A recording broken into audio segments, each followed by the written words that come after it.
Good afternoon, Minarets community. Welcome back. We hope you had a fantastic break and you embraced the well-deserved rest. We're excited for the second semester and we're really proud of the work that we all collectively put in last semester. More specifically, we as a staff strongly feel that after an in and out 2020-2021 school year, this school year, we invested a tremendous amount of time investing, conditioning and renorming and getting our students some momentum um, for academic success. And while there has been some challenges in adapting to some of the protocols, each week we've seen improvement. And I am one of the only ones that has the privilege of being able to go into all the classes. And I got to tell you, just my observations, just the culture, the climate, the instruction, we reached some really positive momentum. So if that has been something that you've been concerned about at all, it has been going really well. And we're really encouraged by that because this second semester, we want to continue that and take it to a next level. So we're going to be investing a lot of time in really upping the ante in project-based learning and really trying to get our kids to a point where that hands-on learning experience that we push at Minarets is really optimized. So we're very excited and we've got some things to look forward to. So just wanted to touch on some things because it's been a while since we've done a message here. So wanted to talk about some things ahead, some things currently that you need to be aware of. So grades have been posted for the first semester. You can view those grades in your parent areas account and your students areas account for semester one. Those are the final grades. We'll also be sending out on Monday, we'll be sending out official report cards for you to view if you haven't looked into areas. But we do encourage you to look there and find out how things turned out with your student. We'll continue to push you being involved in their Canvas account.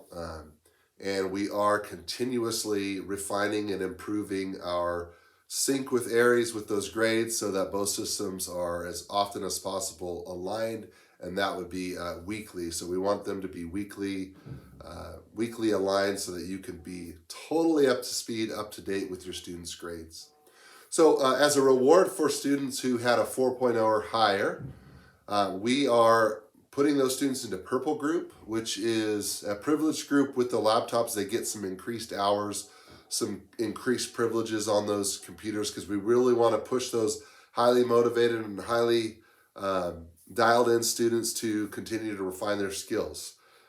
So that is an incentive piece there for students to continue to do their best and get good grades. Students that are struggling, we have had a lot of parents reach out about distractions and things like that. Students that are on the ineligibility list, meaning they have below a 2.25 or more than 1F, they're going to start the semester on yellow group and they'll go through the quarter on yellow group.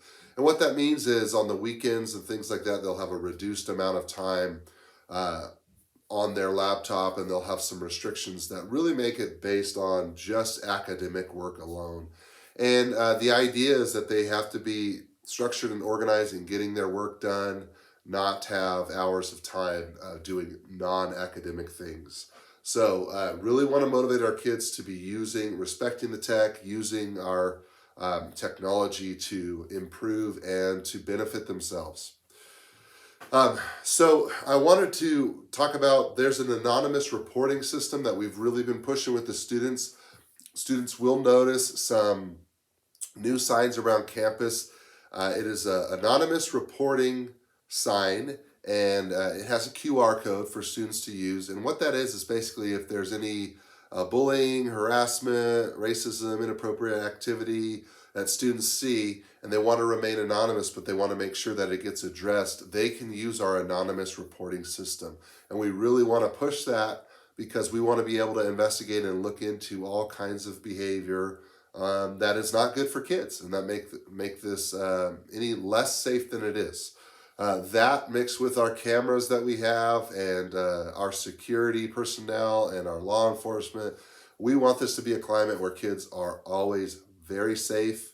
And also we want to promote acceptance. We want to promote equality. We want to promote positivity, and we don't want anyone to feel like this place is not their home. So those signs are going to help contribute to that. Make sure your students know that those are around. We want to give a big shout out to our theater program who performed their rendition of Frozen in our gym, sold out shows. We had to put in more seating. We're just really proud of Miss West and the theater program and everything that they've accomplished and in the time that she's been here, and definitely coming back with a huge bang after things being online previously. So great job on Frozen. Also want to give a big shout out to our ag program. We accepted recently, we were recipients of a $500,000 strong workforce grant, which will go right into our farm and shop, expanding, improving our facilities to offer more things for more kids. So there's a lot of exciting things to come, and you're going to see that change on campus. A lot of folks have been wondering about that type of funding, and okay, so why is that funding going to that? Well, we're always continuously seeking to find grant opportunities. In California right now, the biggest opportunity for grants for schools really is in career technical education. And some of these grants ask for job market data. So sometimes you're eligible for funds in specific areas. So that is the case with that strong workforce grant that we received for the Ag Farm and Shop. We want you to be excited because we are looking at our other career technical education pathway, arts, media, and entertainment. In that wing of things, we're looking to be applying for facilities grants and continue to apply for equipment grants there. And we're hoping that next year there's a facilities grant available. And with our teachers having career technical education credentials, that makes it more attractive for us to get some of those funds.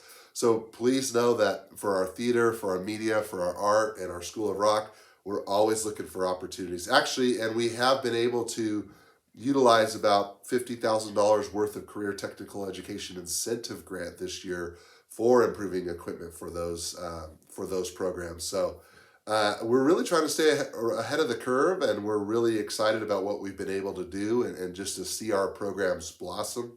And even being a small school out here in a rural area, we're pulling off some cool things, and a lot of that has to do with the quality of our teachers and the work that they're putting in. So we're so thankful for that, and we're so thankful for your support in that.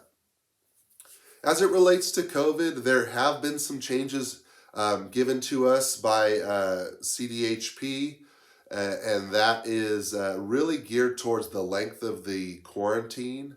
So the district is going to put out the specific guidelines, but there is, in many cases, a shortened quarantine process.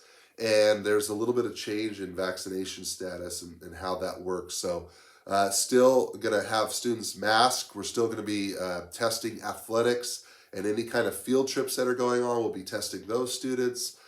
So we've done pretty good. We've stayed pretty healthy. Numbers are pretty high right now, but we're doing everything we can to keep the ball rolling and not skip a beat academically or extracurricularly on campus. So we'll keep you posted on that. Did want to let everybody know that I know we just got off break, but hey, we got another 3-day weekend coming. Martin Luther King Jr. Day is on Monday, January 17th, so that will be off. We will not be in school that day, so please plan accordingly.